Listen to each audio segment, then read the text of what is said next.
ay rated SPG. Striktong patnubay at gabay ng magulang ang kailangan. Maaaring may masiselang tema, lengguwahe, karahasan, sexual, horror o droga na hindi angkop sa mga bata. Tagumpay para kay Thea ang muling makabalik sa kumpanyang pinamumunuan ng pamilya ni Paulo.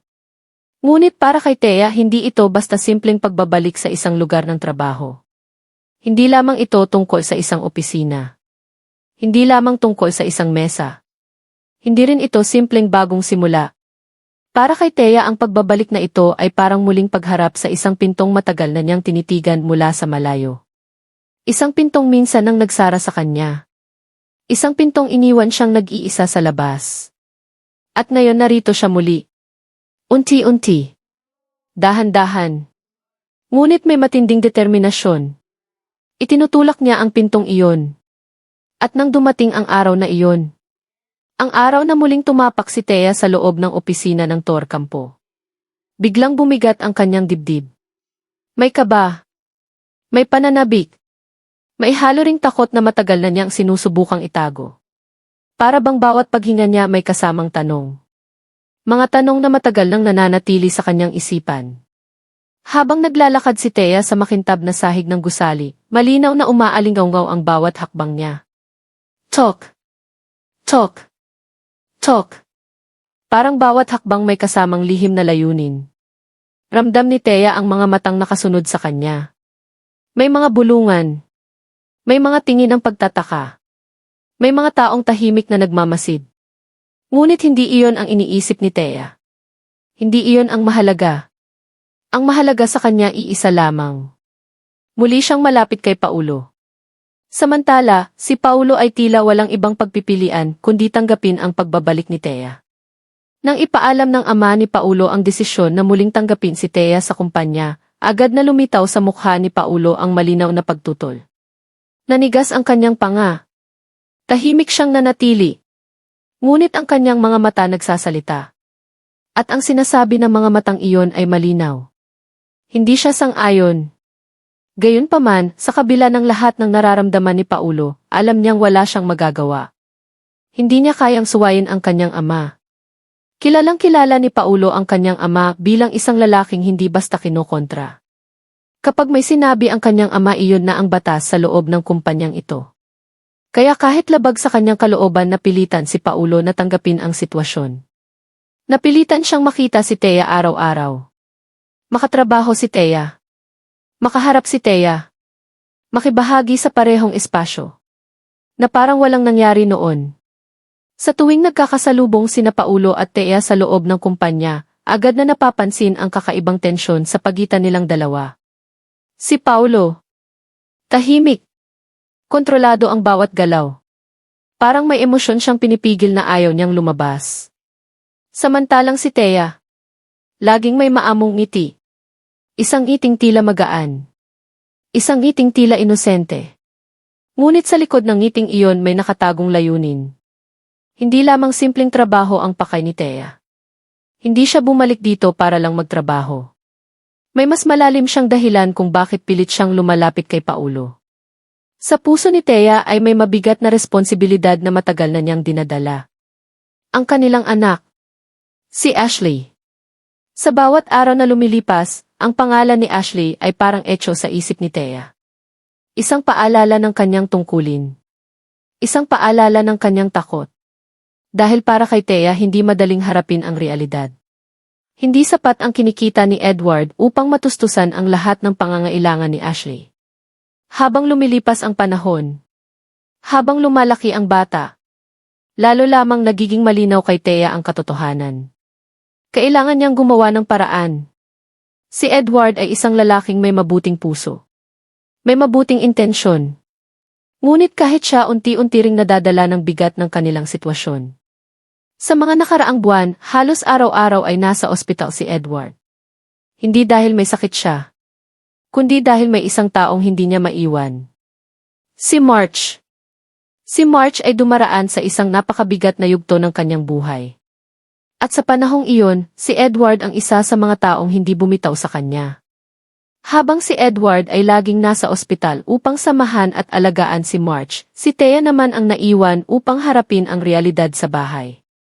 ang mga bayarin, ang mga gastusin, at higit sa lahat, ang kinabukasan ni Ashley. Sa tuwing tinitingnan ni Thea ang kanilang anak na si Ashley, may kurot sa kanyang puso. Ayaw niyang lumaki si Ashley na kulang sa pangangailangan. Ayaw niyang maranasan ni Ashley ang parehong hirap na dinaanan niya noon. Kaya nang dumating ang pagkakataon na makabalik siya sa kumpanya ni Paulo, hindi ito pinakawalan ni Thea. Alam niya na si Paulo ang maaaring maging sagot sa problema niya, lalo na pagdating sa pangtustos para kay Ashley. Ngunit alam din ni Thea na hindi iyon magiging madali. Dahil si Paulo ay hindi isang lalaking madaling malinlang. Hindi siya madaling padala sa emosyon. Hindi siya basta-basta nagtitiwala. Kaya kailangang maging maingat si Thea. Sa bawat salita, sa bawat kilos, unti-unti sinimulan niyang lumapit kay Paulo. Sa bawat pagkakataon na nagkakaroon sila ng pag-uusap sa opisina, sinisikap ni Thea na gawing magaan ang kanilang interaksyon. May mga sandali na sinasadya niyang manatili ng kaunti pang matagal. May mga pagkakataon na lumalapit siya na parabang natural lamang ang lahat. Na parang wala ng tensyon. Na parang wala ng nakaraan. Napansin iyon ni Paulo. Hindi man siya nagsasalita, malinaw sa kanyang isip na may kakaiba sa mga kilos ni Thea. May kakaibang ritmo ang mga galaw nito. May kakaibang direksyon ang mga sinasabi nito. Ngunit sa kabila ng kanyang pagdududa, may bahagi pa rin sa puso ni Paulo na naguguluhan. Dahil sa tuwing nakikita niya si Thea, may mga alaala ng nakaraan na pilit bumabalik sa kanyang isip. Mga alaala na matagal na niyang gustong kalimutan. Isang araw, habang nag-uusap sina Paulo at Thea sa loob ng opisina, biglang nabanggit ni Thea ang pangalan ni Edward. Parang simpleng usapan lamang. Parang walang malalim na kahulugan. Ngunit ang paraan ng pagsabi ni Thea may kakaibang himig. Sinabi ni Thea kay Paulo na tila hindi pa rin makamove on si Edward kay March. Ayon kay Thea, masyado raw madalas ang pagkikita ni na Edward at March sa ospital. Sa tono ng kanyang boses parang may ipinahihiwatig na higit pa sa simpleng pag-aalala. Tahimik lamang na nakinig si Paulo. Hindi siya agad nagsalita. Ngunit sa loob ng kanyang isip may isang maliit na binhi ng pagdududa na unti-unting tumubo. Matagal na niyang kilala si Edward. Alam ni Paulo kung anong klaseng tao si Edward. Ngunit ang mga salitang binitiwan ni Thea tila nagbukas ng pinto sa isang posibilidad na hindi niya dati iniisip. Habang lumilipas ang mga araw, lalo pang napapansin ni Paulo ang isang bagay. Madalas nang magkasama sina Edward at March. May mga pagkakataon na nakikita niya si Edward na nagmamadaling umalis ng trabaho. Diretso sa ospital. At sa tuwing naririnig ni Paulo ang pangalan ni March, biglang bumabalik sa kanyang isip ang mga sinabi ni Thea. Unti-unting nagiging mas magulo ang isip ni Paulo. Dapat ba siyang maniwala? O dapat ba siyang magtiwala sa matagal niyang pagkakakilala kay Edward? Ngunit habang patuloy na lumalapit si Thea sa kanya, habang patuloy niyang inuulit ang mga kwento tungkol kina Edward at March, lalo lamang lumalalim ang pagdududa sa isip ni Paulo. Sa mga sandaling nag-iisa si Paulo sa kanyang opisina, madalas siyang mapatitig sa malayo. Tahimik. Malalim ang iniisip. Sa paligid niya parang unti-unting nagbabago ang mga tao. At sa gitna ng lahat ng iyon, si Thea ay patuloy na umiikot sa kanyang mundo. Dahan-dahan. Maingat. Parang hinahabi ang isang sitwasyon na hindi pa lubos na nauunawaan ni Paulo. Samantala, si Thea ay tahimik lamang na nagmamasid. Pinapanood niya ang bawat reaksyon ni Paulo. Ang bawat pagdududa. Ang bawat sandali ng pagkalito. Alam ni Thea na may epekto ang bawat salitang kanyang binitawan. Alam niyang unti-unti niyang nababago ang paraan ng pagtingin ni Paulo sa mga taong nakapaligid dito. At habang patuloy na lumalalim ang pagdududa ni Paulo kina Edward at March, lalo namang tumitibay ang loob ni Thea. Sa kanyang isip iisa lamang ang malinaw. Ito ang paraan. Ito ang tanging paraan upang makuha niya ang tulong na kailangan niya para kay Ashley. Ngunit sa gitna ng lahat ng ito may isang bagay na hindi pa alam ng sinuman. Hanggang saan aabot ang mga lihim na itinatago ni Thea, Paulo, Edward at March. Sa mga sumunod na araw matapos ang pagbabalik ni Thea sa kumpanya ng pamilya ni Paulo, lalong naging mas malinaw ang isang bagay. Hindi lamang basta nagkataon ang lahat. Parang may dahan-dahang gumagalaw na puwersa sa likod ng mga pangyayari. At sa gitna ng lahat ng iyon si Thea. Tahimik, maingat, at laging nakamasid. Sa bawat umaga na pumapasok si Thea sa gusali ng kumpanya, kapansin-pansin ang kanyang pagbabago. Mas mahinahon ang kanyang kilos. Mas kontrolado ang bawat salita. Para bang bawat galaw niya ay pinag-isipan, pinagplano at sinukat. Ngunit sa loob ng kanyang dibdib, alam ni Thea na hindi siya maaaring magkamali. Isang maling hakbang lamang maaaring gumuho ang lahat ng kanyang plano. Samantala, si Paulo ay patuloy na sinusubukang panatilihin ang distansya sa pagitan nilang dalawa. Kung maaari lamang iiwas siya. Kung maaari lamang hindi niya haharapin si Thea. Ngunit sa loob ng kumpanyang iyon, tila sadyang pinaglalaruan ng pagkakataon ang kanilang landas. Madalas silang magkita. Sa hallway. Sa meeting room. Sa elevator. At sa bawat pagkakataong iyon, ramdam ni Paulo ang kakaibang bigat sa hangin. Isang tensyon na hindi madaling ipaliwanag. Isang hapon, habang abala si Paulo sa loob ng kanyang opisina, biglang may kumatok sa pintuan. Tok! Tok! Sandaling natahimik ang silid. Pasok, maikling sabi ni Paulo. Dahan-dahang bumukas ang pinto. At tulad ng inaasahan niya si Thea ang pumasok. Sandaling nagkatinginan ang dalawa. Tahimik. Para bang may mga salitang gustong lumabas, ngunit parehong pinipigilan. Lumapit si Thea sa mesa ni Paulo. May dala siyang ilang dokumento. May kailangan lang akong ipa-review, mahinahong sabi ni Thea. Tinanggap ni Paulo ang mga papel, ngunit hindi niya agad tiningnan. Sa halip nakatitig lamang siya kay Thea. Matagal. Parang may hinahanap sa kanyang mukha. Bakit parang lagi kang may gustong sabihin? Biglang tanong ni Paulo. Bahagyang natigilan si Thea. Ngunit mabilis niyang ibinalik ang kanyang maamong ngiti. Wala naman, sagot niya. Trabaho lang ito. Tahimik muli ang silid. Ngunit bago pa tuluyang matapos ang usapan, tila may naalala si Thea. Nga pala, dagdag niya, tila casual lamang. Naabutan ko kahapon si Edward sa ospital. Bahagyang kumunot ang noo ni Paulo. Sa ospital, tanong niya. Tumango si Thea. Nandoon siya kay March.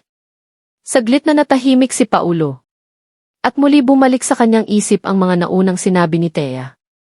Ang madalas na pagpunta ni Edward sa ospital. Ang madalas na presensya ni March. Halos araw-araw na yata siyang nandoon, dugtong ni Thea, parang simpleng kwento lamang. Talagang hindi pa rin siya makabitaw kay March. Hindi agad sumagot si Paulo. Sa halip, bahagya siyang sumandal sa kanyang upuan. Malalim ang iniisip. Si Edward. Matagal na niyang kaibigan. Isang taong halos kapatid na rin ang turing niya. Ngunit habang tumatagal parang may unti-unting nagbabago sa kanyang pananaw. Hindi niya alam kung bakit. Hindi niya alam kung kailan nagsimula. Ngunit ang bawat salitang ibinibitiw ni Thea tila naglalagay ng maliliit na bitak sa kanyang tiwala. Pagkalipas ng ilang sandali, tumayo si Thea.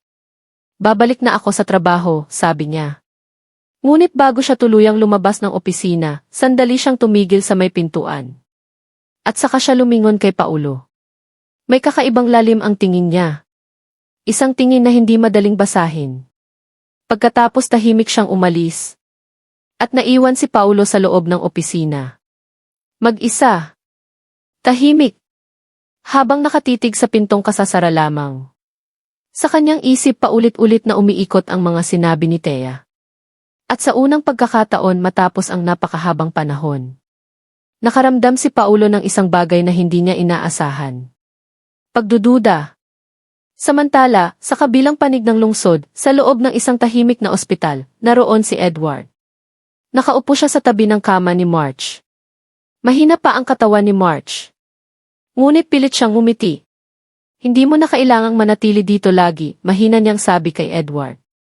Ngunit umiling si Edward. Hindi kita iiwan, sagot niya. Ngunit hindi alam ni Edward.